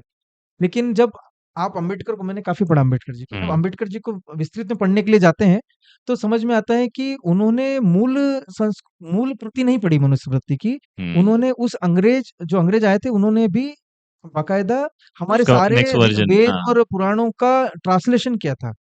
इंग्लिश में ट्रांसलेट किया था और वो ट्रांसलेटेड वर्ज़न, क्योंकि उनको शायद संस्कृत नहीं आती थी, उन्हें मराठी आती थी, मराठी, हिंदी आती थी, इंग्लिश इंग्लिश आती थी। करेक्ट। तो उन्होंने ट्रांसलेटेड वर्ज़न पढ़ा। जब आप किसी चीज़ का ट्रांसलेटेड वर्ज़न पढ़ते हो तो आप वो मूल से छूट जाते हो। हुँ, मूल क्या कहा? जैसे कि अगर हम हमारे इसमें धर्म कहा है कि यदा यदा धर्मस्य, तो धर्म हमारे यहाँ उस रिलीजन को नहीं कहते ना, हमारे यहाँ धर्म का मतलब ड्यूटी हो जाता है। ड्यूटी हो जाती है। तो वो उस श्लोक में उसका मतलब वही है। मतलब बदल हाँ, तो वही। तो जब अगर आप उसमें जो बातें लिखी होगी उसका उसका कहने का तात्पर्य कुछ और होगा और उसका अर्थ का प्रिडिक्शन कुछ और हो जाएगा। जैसे कि हनुमान चालीसा में पेशा शब्द आता है कि राम दुलारे तो होता ना, आज्ञा बिनु पैसारे। अब कोई पैसा तो वो रुपया पैसा समझ लेगा, जिसने उसका कुछ मीनिंग नहीं समझा होगा तो जिसको मूल नहीं पता लिटरल है, लिटरल मूल लिटरल बैकग्राउंड नहीं ट्रांसलेट, पता हाँ, है। लिटरल ट्रांसलेट करेगा। तो वैसे ही चीजें हो जाती है कि इंटरप्रेट गलत करते हैं, अपने हिसाब से करते हो, हुँ, फिर वही लोग उसको आगे फॉलो करने के लिए बोलते हैं और लोग अंध होके उसको फॉलो करते हैं। तो मैंने ये सोचा कि जो मूल चीज़ है वही पढ़ी हुँ, जाए। तो मैंने सारा मूल ग्रंथ भी पढ़ा, अलग-अलग लोगों की तकरीरें भी पढ़ी, अलग-अलग जो लोग उस पे डिस्कशन, इंटेलेक्चुअल जो पढ़े लिखे आज के युवा मुस्लिम हैं, वो क्या इस पे अपने विचार रखते हैं, उनके भी वर्जन्स पढ़े, उनके भी आइडियाज़, थॉट्स लिए मैंने, और फिर उनको कंपाइल करके फिर आया कि ये क्या कहना चाह रहे हैं और उनका क्या पर्पस है। आपको फीडबैक कैसा मिला? फीडबैक बहुत अच्छा मिला, क्योंकि ये फ़िल्म जब बनी तो हमने हमको हमको मुझे पता था कि इसको किसी को पढ़ाना तो पड़ेगा, हुँ, क्योंकि एक फैक्ट चेक करेक्ट। होना ज़रूरी है कि मैंने मेरा रिसर्च किया अलग जगह, लेकिन कोई तो एक स्कॉलर हो जो बोले कि नहीं भई आपने सही लिखा है। तो हमने जो स्क्रिप्ट सुपरवाइज़र था, जो थे हमारे, उनको, जो एक मुस्लिम स्कॉलर थे, उनको दिया, उन्होंने पढ़ा पूरा, उन्होंने डॉक्टरिंग करी, देखा उसको कि हाँ, इसमें कुछ संवाद ऐसे तो नहीं है जो नहीं होना चाहिए, हाँ, ऐसा कुछ तो नहीं है, तो उन्होंने प्रूव करा। फिर हमने स्पेशल स्क्रीनिंग भी रखी उसकी, ओके, पर्टिकुलर मुस्लिम कम्युनिटी के ही।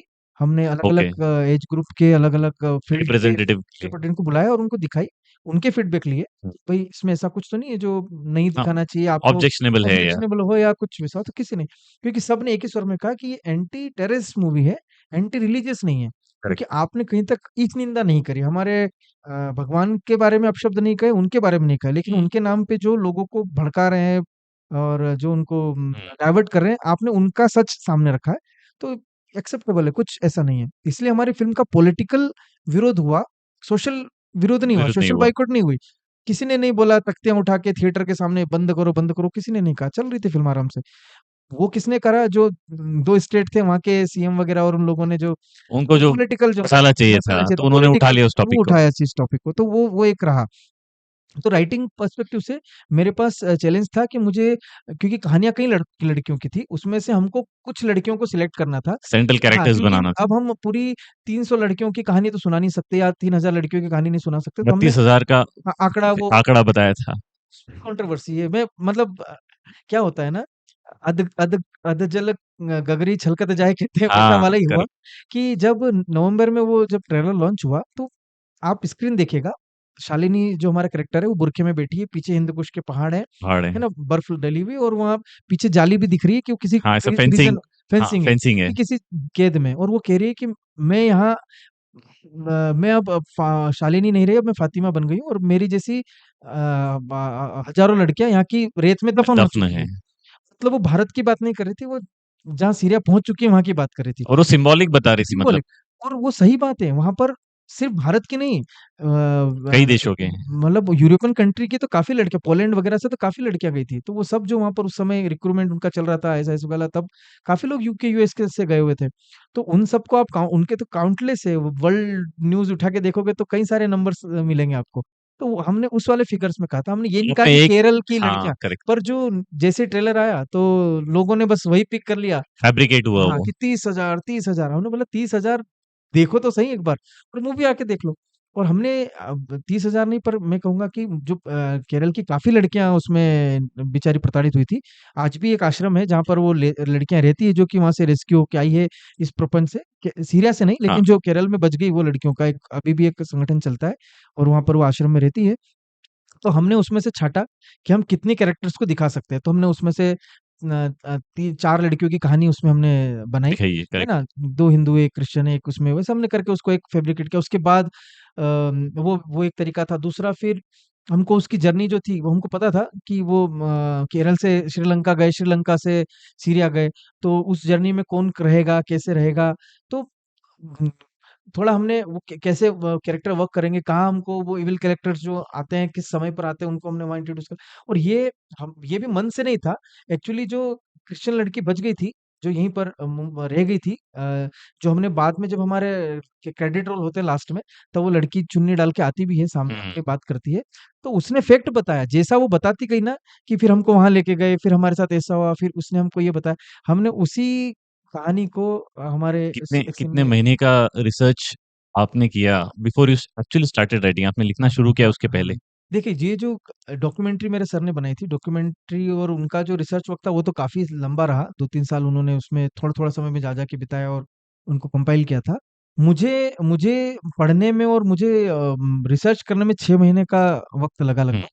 और 6 महीना और लिखने में मुझे फिर समय नहीं लगा क्योंकि मेरे पास पर्याप्त कंटेंट आ चुका था, ओके, मेरे पास सारी चीज़ें थी, तो लिखने में मुझे समय नहीं लगा। 1-2 महीने में मेरा फर्स्ट ड्राफ्ट रेडी था, फिर उसके फ़िल्म बाद का, हाँ, हाँ।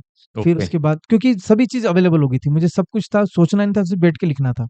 तो वो सब चीज़ें थी। संवाद मेरे लिए बड़े वो थे क्योंकि हमको मिक्स में करना था, हिंदी, इंग्लिश और थोड़ा बहुत डायलेक्ट वैसा था वो, हाँ, हाँ, मलयाली भी डालनी थी कुछ शब्दों के लिए।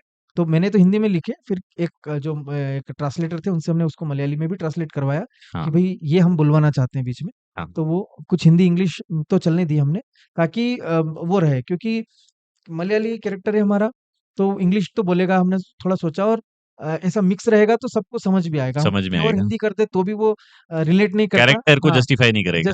जस्टिफाई नहीं करता और आदा शर्मा के साथ ये था कि शायद वो मैटरनल साइड से उसका कनेक्शन केरल से है, केरल से था, तो ओके। उसको बोलने में डायलेक्ट्स बोलने में बिल्कुल भी उतनी डिफ़िकल्टी नहीं हाँ, थी। बिल्कुल डिफ़िकल्टी नहीं थी। तो ओके, राइटिंग पर्सपेक्टिव से तो डायलॉग्स में मैंने रहा मेरा बहुत रिसर्च वाला काम क्योंकि जो भी बोल रहा था वो मुझे प्रामाणिक बोलना था, गलत नहीं बोलना था, कोटेड बोलना था क्योंकि कल जाके अगर कोई ऑब्जेक्शन लेता है ये तुम कहाँ से बोल रहे हो तो मेरे पे क्वेश्चन आता है। हाँ, प्रूफ़ मेरे होना को चाहिए आपके प्रूफ सुना पास। तो मैंने वैसे ही सारे संवाद रखे, जो वो बोलते हैं वही मैंने वैसे के वैसे कोटेशन डाले हैं, ओके, जो जो भड़काने के लिए भी बोलते हैं वो भी वैसे ही डाले हैं, जो वो तकरीरों में बोलते हैं। तो मैंने ये बैलेंस बनाने की कोशिश बहुत ही हाई रिस्क प्रोजेक्ट था। हाँ, एक तरफ प प्रोड्यूसर ने मेरे ख़्याल से 30-35 करोड़ की लागत से बनी हुई फ़िल्म, जी। देन 300 साढ़े 300 जितना भी फ़िगर रहा जी, होगा, जी, जी। It's a good handsome figure जी, जी। जो अ, कमाया है वर्ल्ड वाइड जो ग्रॉस जी, किया है जी। बॉक्स ऑफिस तो इस प्रोजेक्ट में इतने हाई रिस्क प्रोजेक्ट में लिखते समय कितना हाँ। प्रेशर होता है एक राइटर को? जी, बिल्कुल था क्योंकि देखो, मैं कहता हूँ सारा रिस्क तो प्रोड्यूसर का ही होता है क्योंकि अगर एक बार हम साइन हो गए, तो वो तो हमको एक्स वाई जेड अमाउंट दे ही देता है ना? क्योंकि हमको हायर किया राइटर को तो बहुत अच्छे प्रोड्यूसर हैं विपुल जी, विपुल ऐसे शाह। और भी हाँ, मतलब मैं कहूँगा कि जो राइटर्स का मेहनत नहीं खाते हैं ऐसे लोग भी होते हैं। कुछ होते हैं जो कोई वैल्यू नहीं करते हैं, पर कुछ होते हैं जो वैल्यू समझते हैं कि भई बंदे ने समय दिया है। अगर हमारा प्रोजेक्ट नहीं भी बन रहा है, तो भी उसने अगर टाइम दिया है और उसने लिखा है, तो उसका उसका उसको मेहनताना अपना मिलना ड्यू चाहिए। देना चाहिए नहीं, होता है। बिल्कुल देना चाहिए। तो विपुल जी इसमें बड़े परफेक्ट थे। उन्होंने बाकायदा कॉन्ट्रैक्ट साइन करके प्रोसीजर में मुझसे लिखवाया और और जैसा मैंने लिखा उन्होंने मुझे मेरा पेमेंट भी किया। तो रिस्क जो होती है वो बेचारी पूरे प्रोड्यूसर की होती है क्योंकि वो सबको पे कर चुका होता है। लेकिन अगर फ़िल्म रिलीज़ ना हो, तो एक क्या बोलना चाहिए एक मानसिक रूप से थोड़ा-सा वो लगता है कि अरे यार! एक अच्छा डिमोटिवेशन होता है। प्रोजेक्ट क्योंकि कोई भी चीज़ आती है ना, तो फिर आपके क्रेडिट में जुड़ती है। हाँ, आप लोगों को एक बोलते हैं, फ़ील "यार अच्छा है, मैं 1 गुड फ़िल्म फ़ील कर होता है। चुका हूँ, हाँ, हाँ, मैं 2 फ़िल्म कर चुका हूँ" या कुछ दिखाने के लिए आपके पास पोर्टफ़ोलियो होता है। तो हर व्यक्ति जो उस फ़िल्म से जुड़े हुए हैं जितने भी हमारे अलावा भी जो लोग उसमें जुड़े हुए थे, सबका कुछ न कुछ उससे कनेक्शन था कि फ़िल्म आएगी तो शायद कुछ अच्छा होगा। तो वो एक रहता है लेकिन जो फाइनेंशियली जो मेन मेन बर्डन जो होता बर्डन है रहता है वो टेंशन प्रोड्यूसर प्रोड्यूसर का रहता है कि फ़िल्म कैसे आएगी। तो एक रिस्क उनको थी और एक डर हमको था, उनको रिस्क थी, हमारा डर था ये कि फ़िल्म अगर रिलीज़ ही ना कभी-कभी हो, हाँ, क्योंकि हमारी ट्रेलर आते ही उस फ़िल्म पे हाई कोर्ट वगैरह में केस लग गए थे। केस लगे थे। उसको रोकने के लिए काफ़ी कोर्ट कचहरी हुई, सुप्रीम कोर्ट तक केस गया हमारा। अरे! कल मतलब एक दिन कल फ़िल्म रिलीज़ है और आज कोर्ट केस चल रहा है और शाम को हमारी जो प्रीमियर स्क्रीनिंग है उसके जस्ट पहले कोर्ट का फैसला आता है कि हाँ, रिलीज़ करना है। अगर वो कोर्ट बोल देती कि नहीं रिलीज़ करना है तो शायद हम अगले दिन रिलीज़ नहीं होती। तो वो वहाँ तक हमारी फाइट चलती रही। तो बड़ा रोकने का काफ़ी प्रयास हुआ, सब कुछ हुआ। कोर्ट ने एक ही क्वेश्चन पूछा उनसे जो सामने विपक्ष में बैठे थे, जो रुकवाने के लिए जो वकील थे उनसे कि क्या आपने फ़िल्म देखी? तो बोले नहीं देखी। तो बोले फिर आप कैसे कह सकते हो कि इसके आने से दंगे भड़क दंगे जाएँगे, भड़क जाएँगे। देश में आग लग जाएगी। सही उनका बात ये है। था कि ये फ़िल्म आई तो जो हमारा फैब्रिक है हिंदू मुस्लिम फैब्रिक है वो टूट जाएगा भाईचारे का और दंगे फ़साद हो जाएँगे, उनका ये था। हाँ, जबकि ऐसा कुछ भी कुछ नहीं भी हुआ नहीं था। और आराम से सबने देखी और सबने सराही फ़िल्म को और सबने उसको एक अच्छा प्रतिसाद दिया। आपने संवाद लिखने से, डायलॉग लिखने से अपना करियर स्टार्ट किया। जी। अ, जबकि हम थोड़ी देर पहले जब चाय पे बात कर रहे थे, जी, तो आप बता रहे थे कि आप पोएट्री लिखते थे पहले। जी, जी, तो दोनों चीज़ें बताइए कि पोएट्री अभी भी आप लिखते हैं जी। और संवाद लिखना ये एक अलग कला है। हाँ, तो डायलॉग कैसे लिखे जाते हैं? डायलॉग्स और कैसे मैं खुद भी एक राइटर हूँ, तो जी, मुझे जी। स्क्रिप्ट और स्क्रीन प्ले फ्लुएंसी से आ जाता है टच हाँ, वुड, हाँ, हाँ। बट जब उसको डायलॉग लिखना होता है, हाँ, हाँ। तो वो बड़ा चैलेंजिंग लगता है मुझे एज़ अ राइटर। जी, सही बात बोली है और डायलॉग्स जो होते हैं ना, सबसे पहली चीज़ कम शब्द में ज़्यादा बात कहना। हाँ, अ, सलीम साहब जो है सलीम तो सलीम जावेद। सभी जाने वाले सलीम साहब, तो उन्होंने एक बार कहा था कि जो संवाद जो होते हैं वो गरीब के तार की तरह होना चाहिए। ओके, जैसे गरीब व्यक्ति कोई तार लिख भेजता है किसी को तो क्योंकि उसके पास पैसे कम होते हैं पैसे तो कम होते हैं, लिमिटेड शब्द शब्द में लिख शब्द में आपकी सारी बात हो जाए। तो वो चीज़ एक तो राइटर्स को होती है, तो मेरे साथ ये था कि कवि जो लोग होते हैं वो शॉर्ट में ही लिखते हैं सब चीज़ें ना, वो हाँ, सारे भाव को करेक्ट, एक कवि 8 लाइन की कविता में फेंक दिया। तो शॉर्ट में लिखना मुझे आता था कि कम शब्द में बात कैसे की जा सकती है। तो ये मेरे लिए डायलॉग्स राइटिंग में बहुत हुँ, प्लस पॉइंट रहा। पोएट्री खास करके। पोएट्री मैं अभी भी लिखता हूँ, ओके, पोएट्री करता हूँ, गीत लिखता हूँ। मैंने मतलब फ़िल्म्स फ़िल्म्स में तो अभी तक मेरा कोई गाना नहीं आया, लेकिन ओके, इंडिविजुअल जो सॉन्ग्स होते हैं वो यूट्यूब वगैरह पे जब अच्छा, जाते हैं आप वो पब्लिश मेरे करते रहते हैं। हाँ, वो गए हैं काफ़ी। तो वो मैंने लिखे हैं और जब मैं एफटीआई से जब मैं चैनल में आ गया था, चैनल में जब मैं जॉब कर रहा था, तब मैं वो प्रोमोज़ लिखा करता था। हुँ, तो प्रोमो भी शॉर्ट में लिखना होते थे 30 सेकंड या 1 मिनट में, एक प्रकार से विज्ञापन ही होता था वो शोज़ का। तो वो जो लिखने का काम होता था, उसका मैंने मंडे लिखा और फ्राइडे तक वो शूट होके आ जाता था। ओके, तो मुझे क्विकली दिख रहा था कि मेरा 1 मिनट में जो लिख रहा हूँ, वो कैसा आ रहा है। हुँ, कितना कितना डायलॉग्स बोल पा रहा है और वो कन्वे हो पा रही है कि नहीं मेरी बात। तो ओके, मुझे रोज़ वो दिखता था। हर हर वीक में मेरी प्रैक्टिस हो रही थी। ये देखने की कि ये लिखा है, अच्छा इसको इस तरीके से लिखा है, तो इस तरह से आउटपुट निकल के आ रहा है। इस तरह करेक्ट, से करा है, तो इस तरह से आउटपुट करेक्ट, निकल के आ रहा है।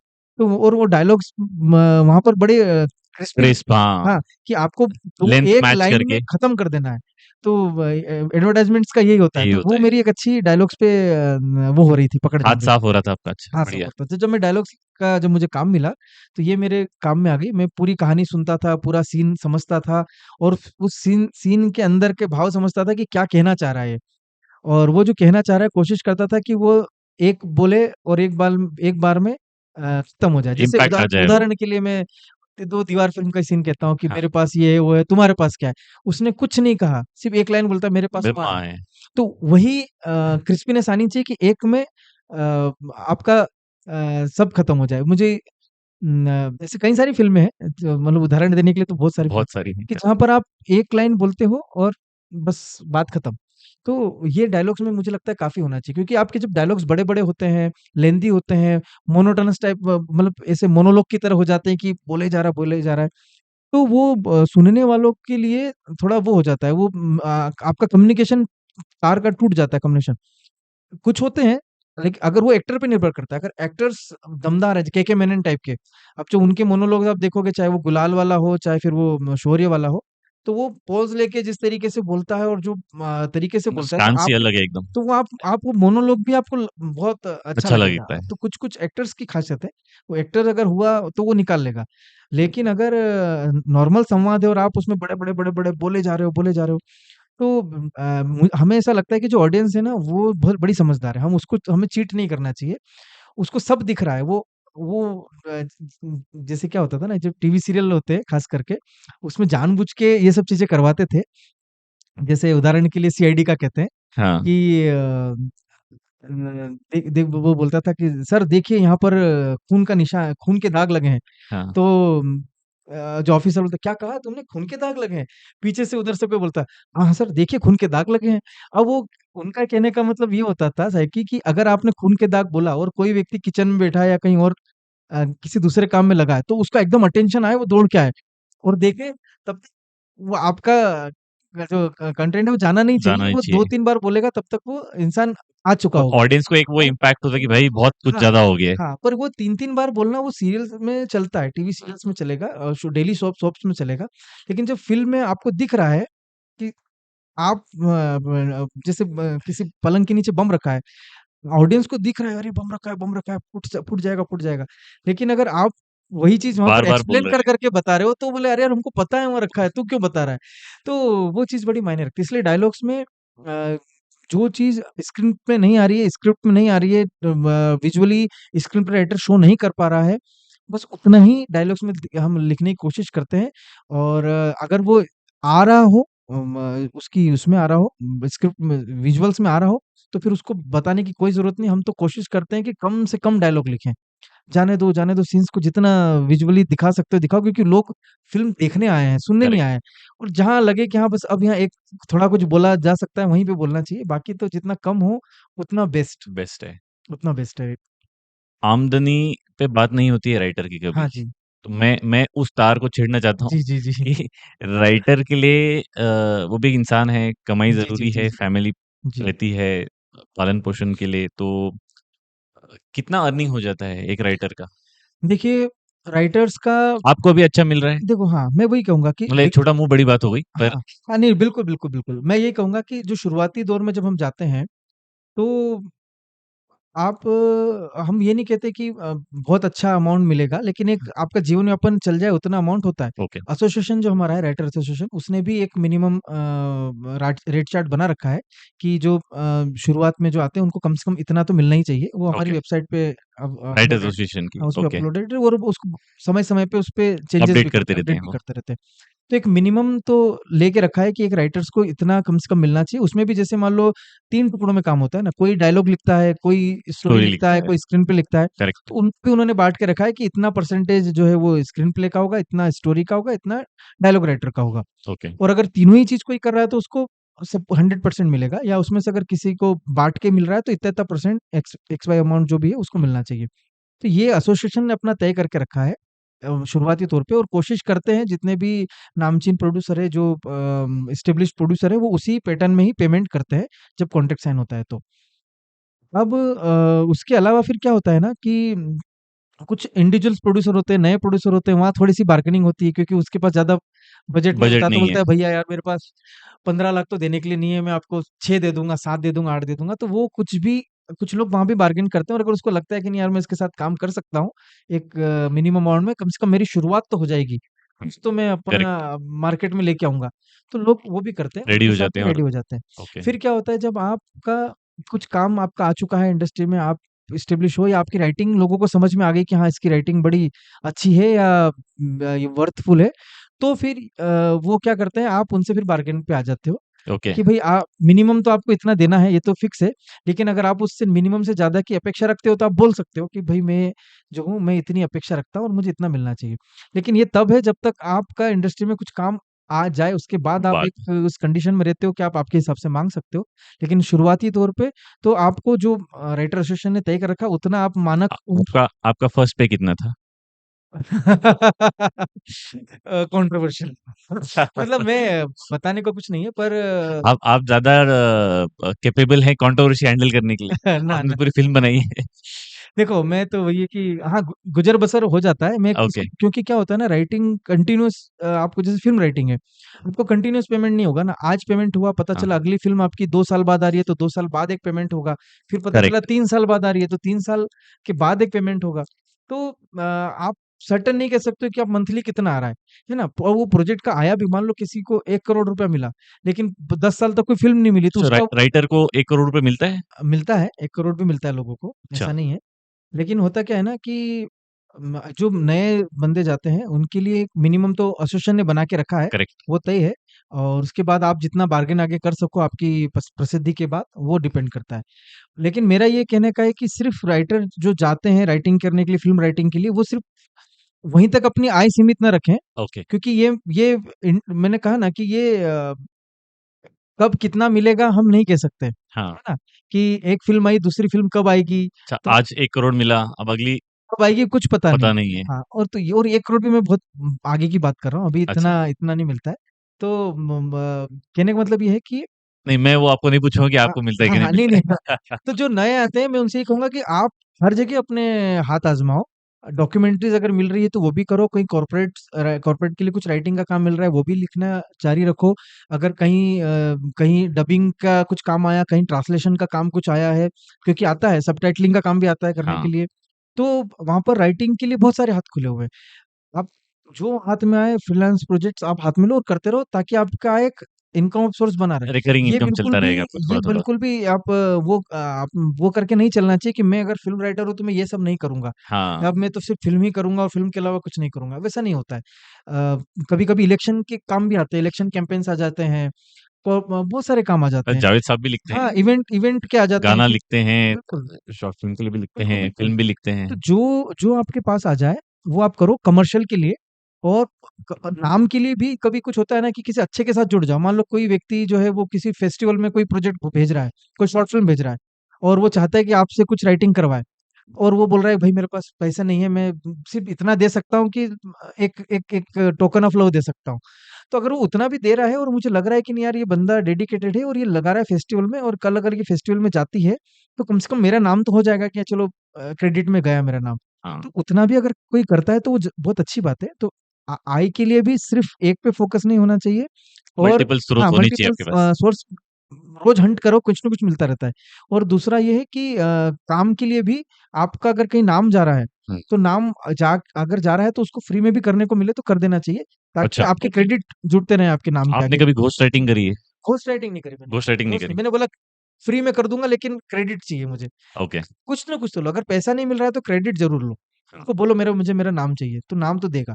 करेक्ट। तो वो ताकि देगा। प्रोजेक्ट दिखाने में आएगा हाँ, कि मैंने कुछ लिखा है। कुछ लोग करते हैं, घोस्ट राइटिंग करते हैं। वो एक्चुअली मजबूरी हो जाती है कभी-कभी कि परिस्थितियाँ ऐसी है कि आपके पास कुछ है नहीं, आपको काम मिल नहीं रहा है, आपको इमरजेंसी आ गई कि कुछ चाहिए ही चाहिए। चाहिए, चाहिए। तो फिर कोई मिलता है, बोलता है कि चलो मैं काम तो दे दूँगा, मेरी टीम में आ जाओ और बस मेरे लिए लिखो, नाम मेरा रहेगा, आपको हाँ, मंथली पेमेंट हो जाएगा। तो सर्टेन टाइम अपना स्पेंड करने के लिए कुछ जैसे हालात होते हैं हालात वैसे के हिसाब से लोग करते भी हैं। हुँ, हुँ, और कभी-कभी वो इतने अच्छे हो जाते हैं कि वो वही करने में मस्त हो जाते हैं। उनको लगता है यार ये तो बेस्ट काम है, बहुत पैसा मिलता है। हाँ, तो करेक्ट। हेडेक नहीं है तो वो कोई लोग उसी को कंटिन्यू कर लेते हैं।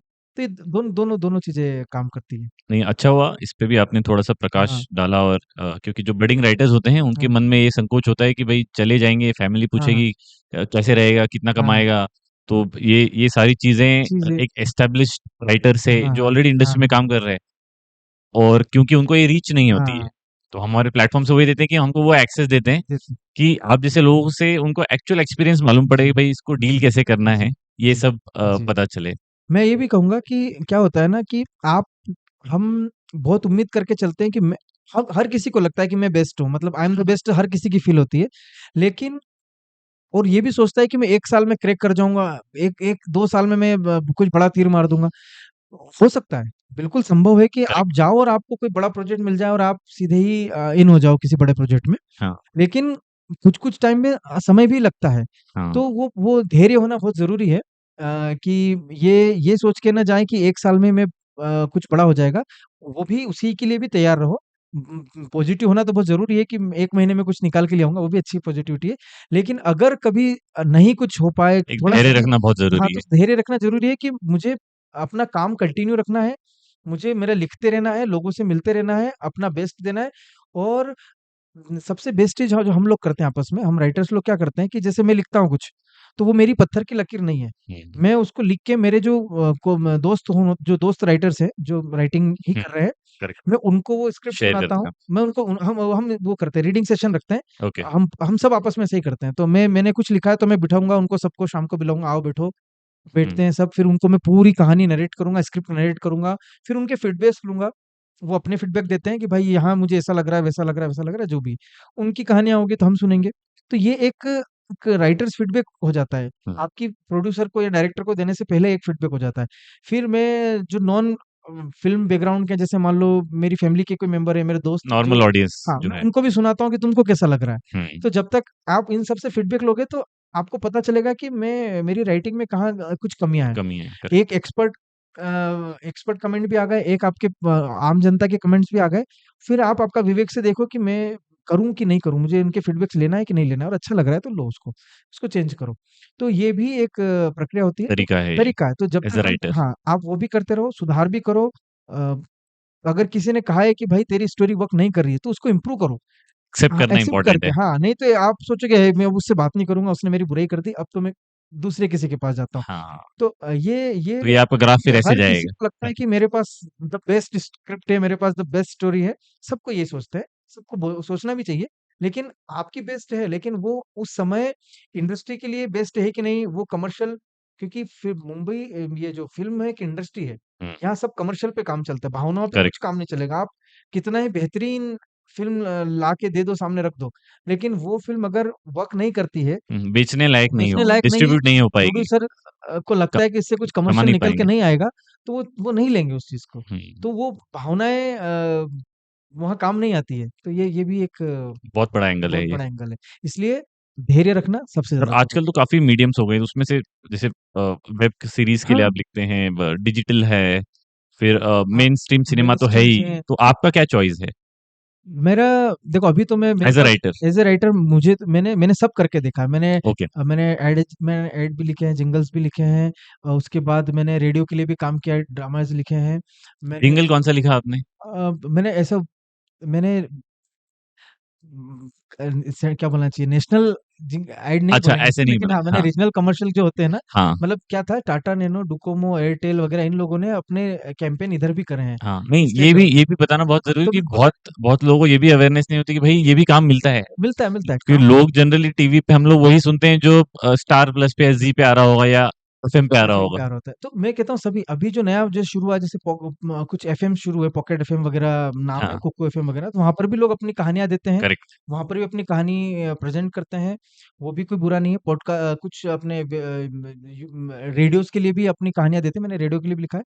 तो ऐसा कोई काम नहीं है राइटिंग का जो मैंने नहीं किया होगा, सब किया है। करके देखने में अभी मैं फ़िलहाल सिर्फ़ फ़िल्म करता हूँ, क्योंकि मुझे ओके, फ़िल्म के ही काम मिल रहे हैं, तो मैं वही कर रहा हूँ। लेकिन जब फ़िल्म के काम ज़्यादा नहीं थे मेरे पास, तो मैं सब काम करता था। तो राइटिंग होती है, उसमें आप ये नहीं कह सकते कि मैं ये राइटर हूँ, ये ये हूँ, राइटर नहीं हूँ। ये हूँ, हाँ, राइटिंग करेक्ट, राइटिंग है। आपके लिए एक ही टैग है, क्रिएटिव राइटिंग। आप जो भी लिख रहे हो रचनात्मक लिख रहे हो, और अगर रचनात्मक लिख रहे हो तो आप राइटर हो। दूसरा एक आपका न्यूज़ राइटिंग वाला होता है, वो एक अलग है। वो ओके, वो अगर आप करते हो तो वो अलग विधा है, लेकिन अगर क्रिएटिव राइटिंग कर रहे हो तो आप कुछ भी लिख सकते हो फिर। हाँ। फिर आप ऐसा नहीं कि अब किसी मैं ए हूँ तो मैं बी नहीं भी बन नहीं सकता। करूँगा। हाँ, वो आप करो, वो सबसे बेस्ट है। तो मैं उसको क्रिएटिव राइटिंग वाला जो नहीं कहूँगा। फ़िल्म राइटिंग भी उसी का एक पार्ट है। हाँ, ओटीटी भी उसी का पार्ट है, पार्ट सब है, उसी का सब उसी पार्ट का है, सब पार्ट है। क्रिएटिव राइटिंग का पार्ट है। आपके लिए ऑप्शंस ज़्यादा खुले रहेंगे। खुले रहेंगे, और करना भी चाहिए। हाँ, कभी भी ऐसा कमतर नहीं आंकना चाहिए कि अरे यार मैं ये करूँगा, ये तो एफ़एम में जाएगा, ये कहानी इधर जाएगी। मुझे याद है, मैंने जब शुरुआत में ही जब गया था मैं मुंबई, तो मैंने एक म्यूज़िक चैनल आता था जिस पर हर गाने के बीच में छोटी-छोटी कहानियाँ आती थी। मैं भूल गया उस चैनल का नाम। तो मैंने वो भी उससे लिख के दी। वो कार्टून का जो चैनल होता है उसमें बच्चों के लिए शोज़ आते थे, जिसमें हुँ, उनको कुछ एनिमेटेड चीज़ें बना के उनको सिखाना होता था। मैंने उसके भी लिए भी राइटिंग करके दी अच्छा, है। ओके, मतलब वेरी जो नाइस। मिल जाए सब करो। किसी भी राइटिंग जो बोले हाँ, आप लिख सकते हो, बोले हाँ, मैं लिख सकता हूँ। लिख के और उसको लिख के दो, लिखने में कुछ बुराई नहीं है।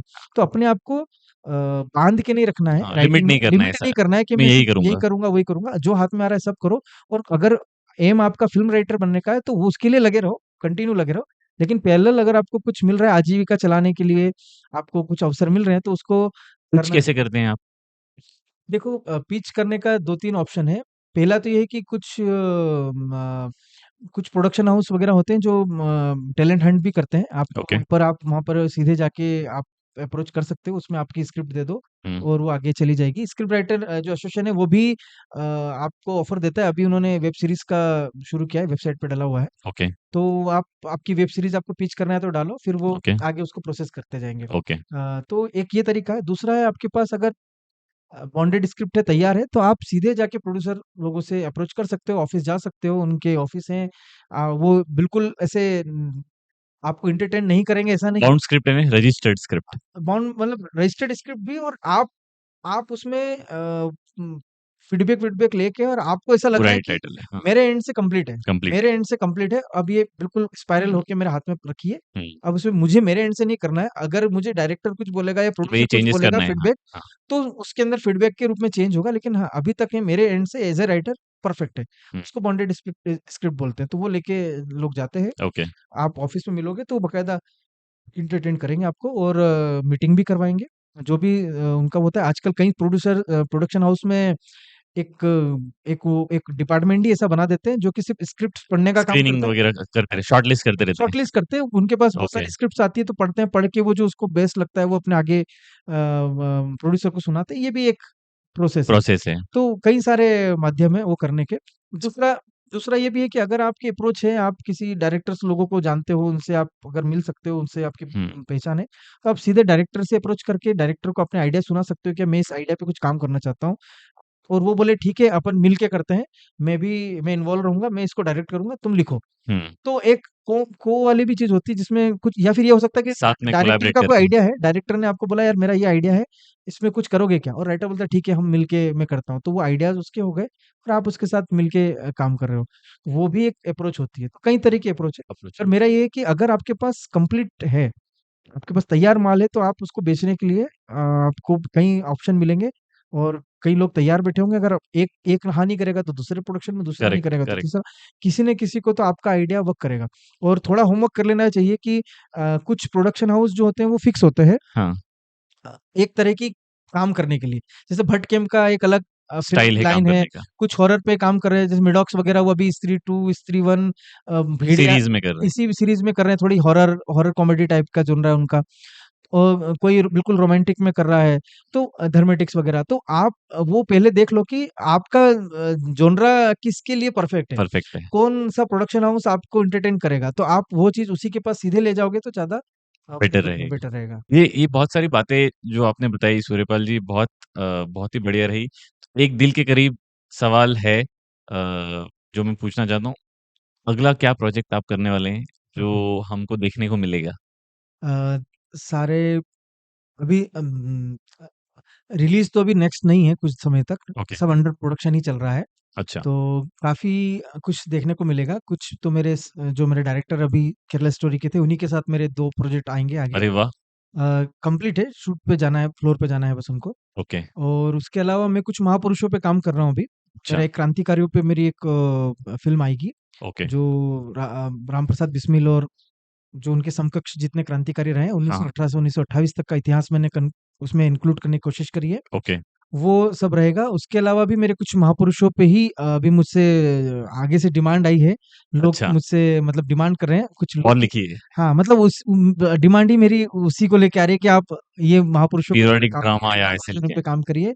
कुछ चीज़ें हैं जो कि अच्छे से एक्सप्लोर नहीं हुई है, जो लोगों को नहीं पता है, तो आप प्लीज़ करिए। तो मैंने कहा ठीक है, मैं उस पे काम शुरू करता हूँ। तो अभी मेरा अभी आगे शायद एक अच्छा खासा जो है मतलब एक सीरीज़ जो बोलेंगे वो क्रांतिकारियों पर क्रांतिकारी इस पे है। और महापुरुष राजा जो आपने रहे हैं योद्धा, हाँ, वीर, उनके ऊपर ही कुछ आएगा आगे। ओके। तो राजा रजवाड़ों और क्रांतिकारियों पे कुछ हमको देखने को मिलेगा। बिल्कुल, बिल्कुल। मतलब हम जो जो इतिहासकारों ने हमारे इतिहास को, हमारे स्वर्णिम इतिहास को जो दबा के रखा, जो हमें एक्सप्लोर नहीं करा, जो हमें स्वाभिमान देता है, जो हम स्क्रीन पे अभी तक आया नहीं आए है। नहीं। जैसे छत्रपति शिवाजी महाराज का नाम पूरे एक-एक मराठियों के अंदर ऐसा है, भरा हुआ है मराठी क्या एकदम। पूरे भारत के लोगों के अंदर डाल देता है।